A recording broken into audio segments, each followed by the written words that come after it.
જણાએ ગામડાના માણસને પૂછ્યું કે ભગવાન છે? તો હા, ક્યાં છે? તો બોલે બીજો નહીં, ભગો કે ભગવાન.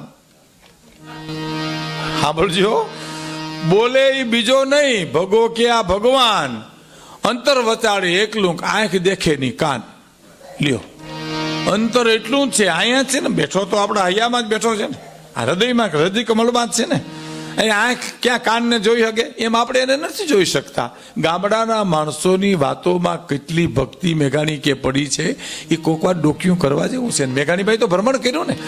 મેઘાણીભાઈને કોઈ એમ કીધું ફલાણા ગામમાં ડોસી લોકગીત ગાય, ન્યા પોગતા સાહેબ, ન્યા જઈને ગીત લખતા. અટાણે તો રેકોર્ડિંગ કરી શકો બધું, તેથી તો લખતા સાહેબ. લખી અને એમ કહેતા કે આ ડોસી માઈએ આ રાગનું ગીત ગાયું અને મેં લખ્યું સાહેબ. અને અટાણે તો ખૂબ વ્યવસ્થા છે, સુંદર વ્યવસ્થા છે. પણ હવે એ બધું જનરેશન બદલી ગઈ, સમજાવવાવાળા કોઈ રહ્યા નહીં. હા, મેઘાણીની વાત આવશે ત્યારે હું ચાણકીનાનો એક પ્રસંગ કહીશ, ત્યારે હું તમને કહીશ કે ચાણકીના અટાણે કોણ સમજાવી શકે એમ છે. લ્યો, હા, ઓલું તો ચાણકીનાની કવિતાનો ધોધ જ એવો હોય કે તમને એમ લાગે કે હાવજ આવ્યો ને હાવજે વાછડી પકડી. બાકી હવે અટાણે તો ચાણકીના 14 વર્ષની ચાણકીના. હું કાલ કહેતો તો બેઠા હતા તો હું લંડન ગયો ને, તે મને એક બેન કહે કે ઓલું કવિતા ગાઈજો. મને કે ભીખુદાનભાઈ, મેં કઈ કવિતા? તો ચાણકીના ભળની દીકરી ચાણકીના. અરે ભળની દીકરી નહીં, 14 વર્ષની ચાણકીના. હવે ઘરના શબ્દો ખોઈ દે મારી કોર, શું કરો તમે? હે, એ લીલા જે એની કેવી છે એ જોઈ અને મારે મહત્વની વાત કરીને પછી આ લોક સાહિત્યમાં હાસ્યરસ છે ને જીવનમાંથી નીકળે છે. હાસ્યરસ છે, જીવન છે, હાસ્ય હોવું જોઈએ. વિવેકાનંદ તો એમ કહેતા કે 24 કલાકમાં તમે 23 કલાક દાંત કાઢો ને 1 કલાક ભગવાનને યાદ કરી આંખમાંથી આંસુ પાડો, બસ ઘણું કહેવાય સાહેબ. હાસ્ય જીવન છે, હાસ્યમાંથી જીવન નીકળે જ છે. હા, અભણમાં માણસો બોલે તો દાંત આવે તમને. અમારા આસરાણામાં ઘણા છે, અમારા ગામમાં કેટલા માણસો અભણ માણસો છે. હા, એક ભાઈ મને કે આ બધું તમે કેવી રીતે બોલો ને કેવી રીતે યાદ રાખો? મારે કેમ સમજાવવું એને કેવી રીતે બોલીએ ને કેવી રીતે યાદ કરીએ? આ બધાને જરા લઈ લેવું છે એમ કે આ શું છે. પણ હાસ્ય જીવનમાંથી નીકળે છે એટલે હું તમને પછી વાતો કરીશ ને, હાસ્યના દાખલા તમને આપીશ. પણ હું જે વંદના કરવા માગું છું, મને જે ગમતો પ્રસંગ મારે અહીં આ સંઘવી પરિવારના આંગણામાં ભાગવત સપ્તાહ નિમિત્તે રજૂ કરવો છે, ત્યાં સુધી આપ સાંભળજો. આ બધું ચિત્ર જોયું, જશોદાની ફરિયાદ જોઈ, દુલા કાગ લખે છે, હે મા, આ તારા કેટલા જન્મની કમાણી છે. આહા, જન્મના પુણ્યની પૂંજી ભેળી થાય ને તે હીરાબા મા જેવો વિચાર આવે સાહેબ કે મારે ભાગવત સાંભળવું. મને બહુ ગમ્યું સાહેબ. હા, યોગીનભાઈ મને વાત કરીને કે અને કંકોત્રીમાં છાપ્યું છે કે બાની ઈચ્છા સાંભળવાની ભાગવત. આ હારું તો કોને નથી થવું? આમાં બેઠા એ બધાને હારું થવું છે સાહેબ. અને હારું થવું હોય તો પ્રયત્ન કરવાના છે, નકર ખરાબ તો થઈએ જ. ખરાબ થવા માટે લખી લ્યો જ્યાં લખવું ત્યાં. ખરાબ થવા માટે પ્રયત્ન કરવાની જરૂર નથી. તમે હારા ન થાવ, હું તમે ખરાબ તો થઈ જ જાય. આ લુગડાને ઉજળા કરવા હોય તો ધોવા પડે, મેલા કરવાનો કોઈ પ્રોગ્રામ હોય તો કયો મને લ્યો. તો ન ધોવો મેલા થઈ જ જાય.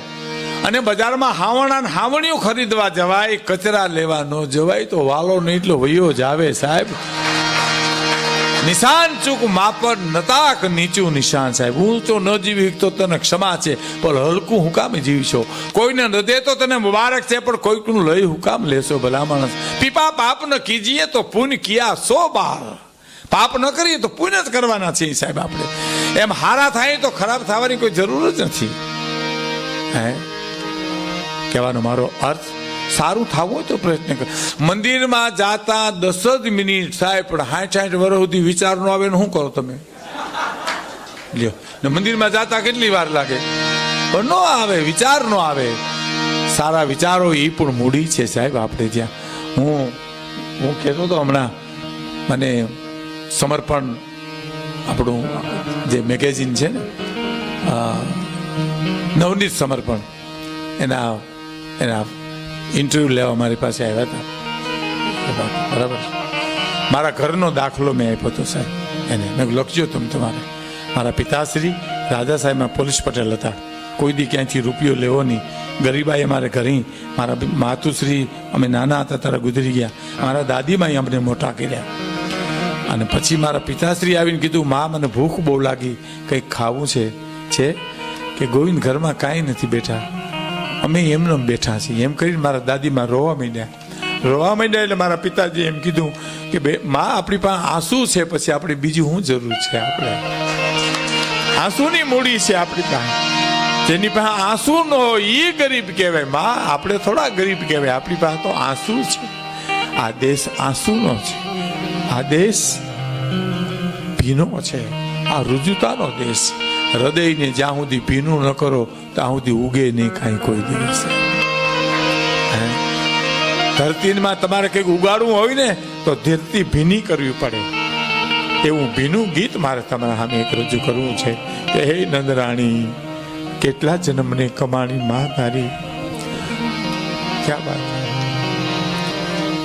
ઉભેલી અજાણી નારી લક્ષ્મી લોભાણી. એક બાઈ ડોકા તાણે છે. ક્યાં? નંદબાવાને નેહડે એને ઘેરે આમ ડોકા તાણે. હતું કોણ? લક્ષ્મીજી હતા સાહેબ. એ ડોકા હું કામ તાણતા હતા? તો કે જો નંદરાણી મારા હામું જોવે ને, માં જશોદાજી તો વિનંતી કરું પાણીની બે હેલ ભરી આવી દઉં. અને એમ કે આ ભરી આવી દો તો હેલું ભરતી આવું, કાલિયા ઠાકરના દર્શને કરતી આવું. ત્યાં આંગણાની માલી હાડીઓ કાઢે છે. એના માટે દુલા કાગ એમ કે છે કે માડી તારા કેટલા જન્મની આ કમાણી, જીવે નંદરાણી તારા માગણા રે જી. કેટલા જન્મની કમાણી માં તારી.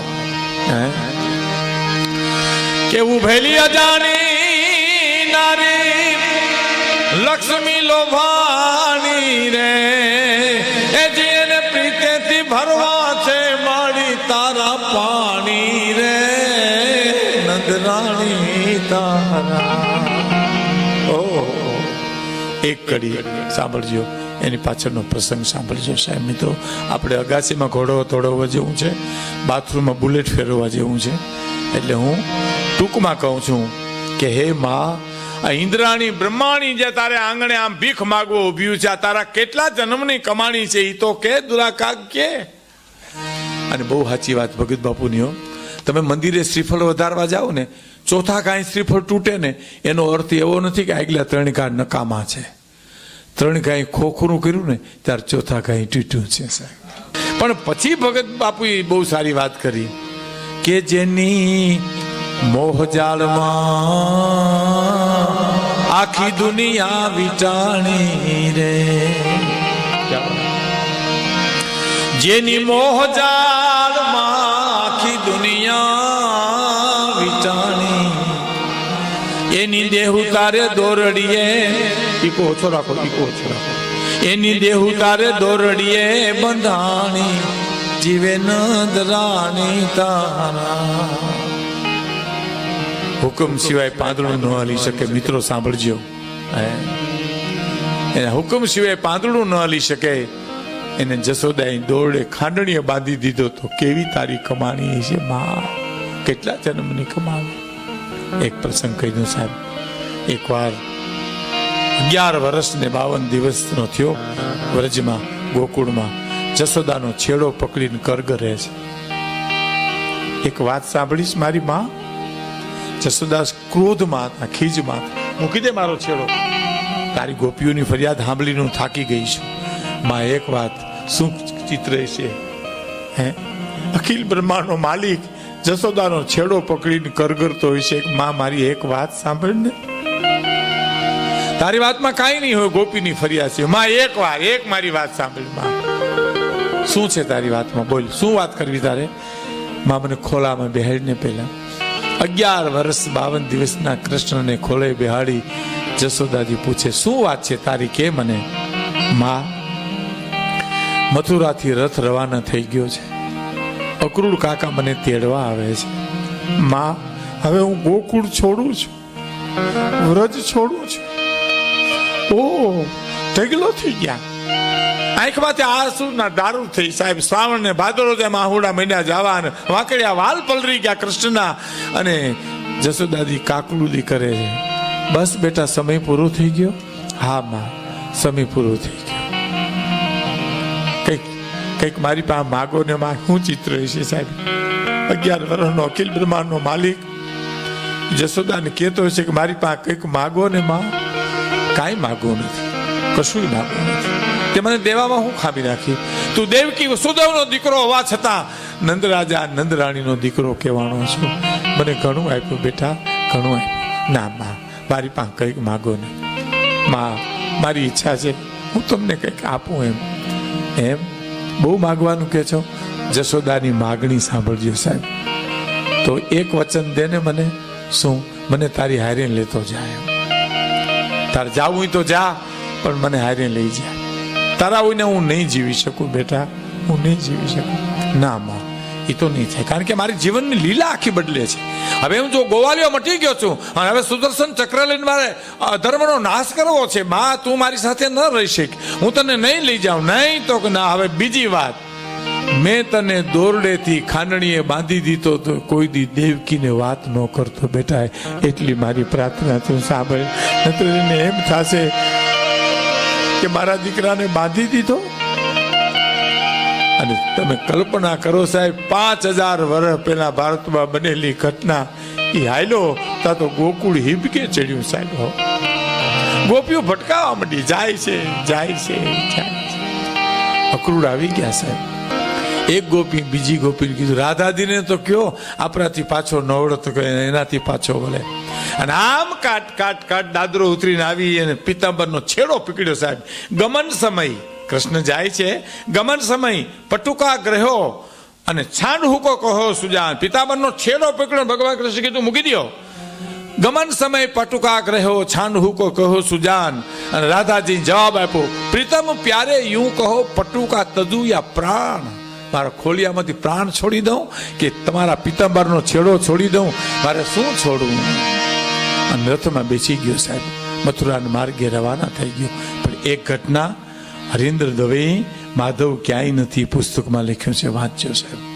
એનો પ્રસંગ એક છે કે મથુરામાં ભગવાન પહોંચ્યા, જમવા બેઠા, દેવકીમાં પીરસે છે. એમાં પીરસતા હતા, કંઈક લેવા ગયા, થાળીને એક બાજુ મૂકી અને માટ બેડીએ ચડીને ઉપર જતા રહ્યા. ઓધવજીને કીધું કે તમે હવે આને ગોતો તો ખરા, ક્યાં છે? આને શું ખોટું લાગ્યું? ખાવામાં શું થયું? ગોતીને માટ બેડીએ ચડી અને જોયું તો પહેલી વાર ગોકુળ તરફની બારી ખુલ્લી મૂકી અને અખિલ બ્રહ્માંડનો માલિક રુદન કરે છે, રોવે છે. ઓધવજી જોઈ રહ્યા, ઓ પ્રભુ રોવે. પૂછ્યું, પ્રભુ કેમ રડો છો? ઓધવ, રડતો નથી, મને કોક રોવરાવે છે. મને કોક રોવરાવે છે. મને નંદબાવાનો નેહ રોવરાવે છે, જશોદાનો પ્રેમ રોવરાવે છે, ગોપીઓનો સ્નેહ રોવરાવે છે. ઓધવ, હું રોતો નથી, મને કોક રોવરાવે છે. ઈશ્વરને યાદ કરવા, ઈશ્વર આપને યાદ કરે એવું જીવન જીવવા માટે આ ભાગવત જ છે સાહેબ, બીજું કોઈ છે જ નહીં. કે ઈશ્વર તમને યાદ કરી અને રોતો હોય, એ તો પ્રેમ.